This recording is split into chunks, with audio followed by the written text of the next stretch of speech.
Gonna change the outdrive oil today. Pretty straightforward process. Make sure to get the recommended oil for it. Quicksilver makes pretty good brand. That's what I'm using. I'll show you all the bottles and stuff here shortly. It comes with a little pump that you need. There's a reservoir up under, mounted to the engine. It's held on with a rubber strap.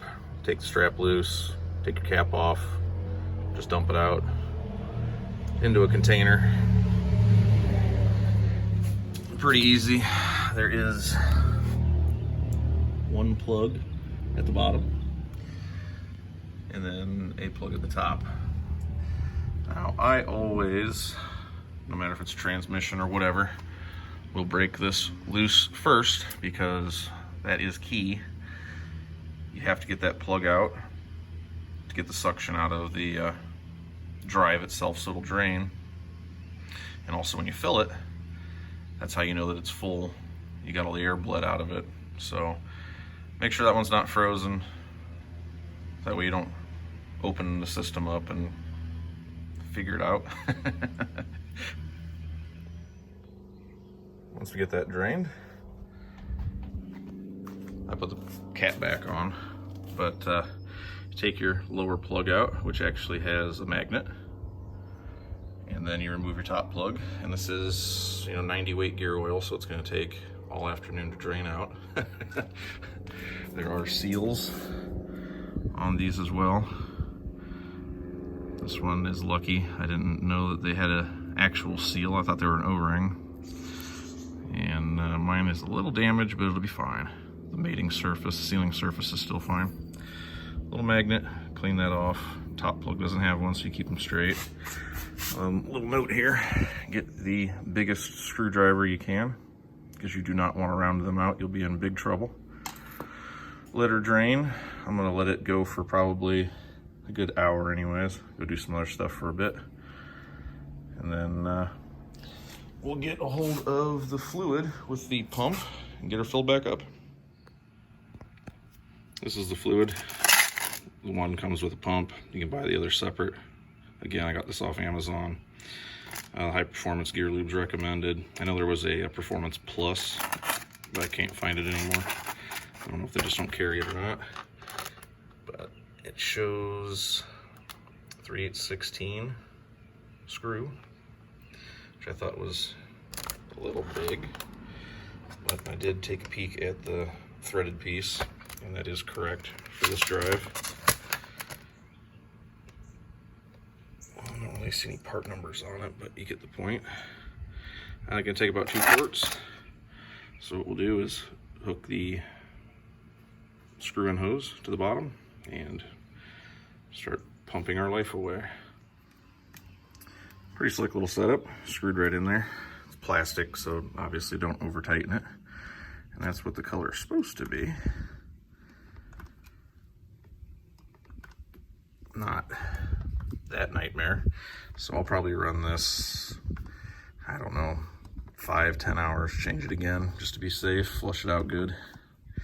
I just got it, don't know anything about the service record on it. So one thing to note, once you run out of the bottle, first bottle, make sure you put your top plug in before you change to the new quart, or else you're going to lose your fluid.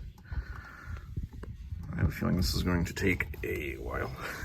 I think I heard like 110 pumps to get it 1 quart out. I might have to get one of the kids over here, turn him loose on it for a while. All right,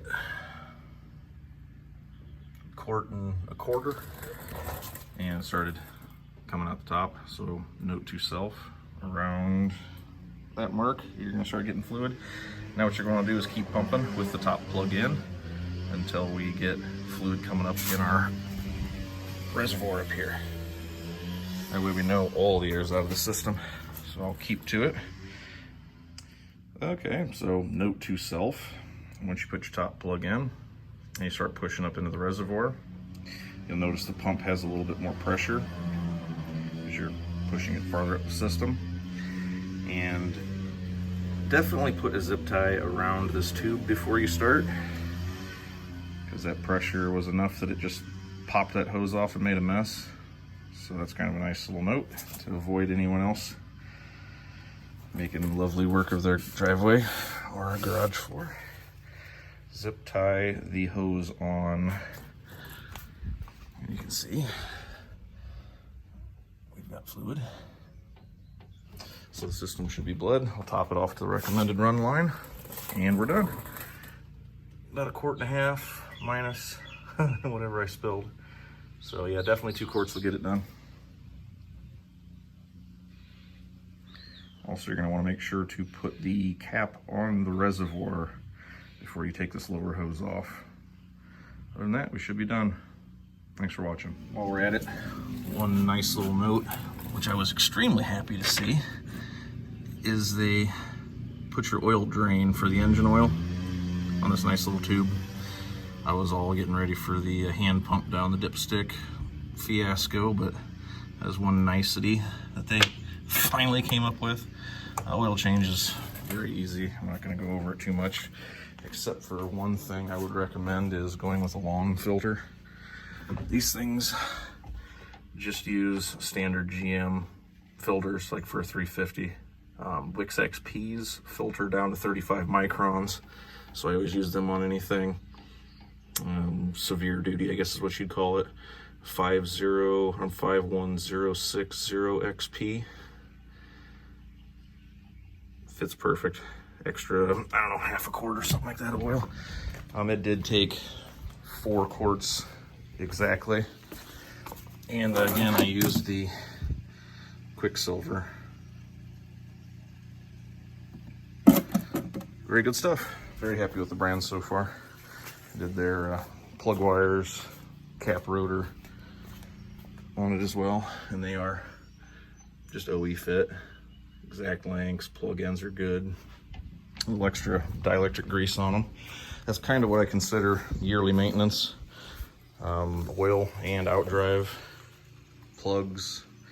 I inspect the cap at least.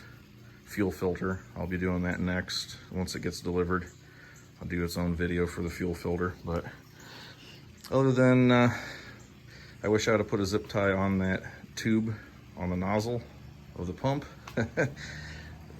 Pretty straightforward, good stuff.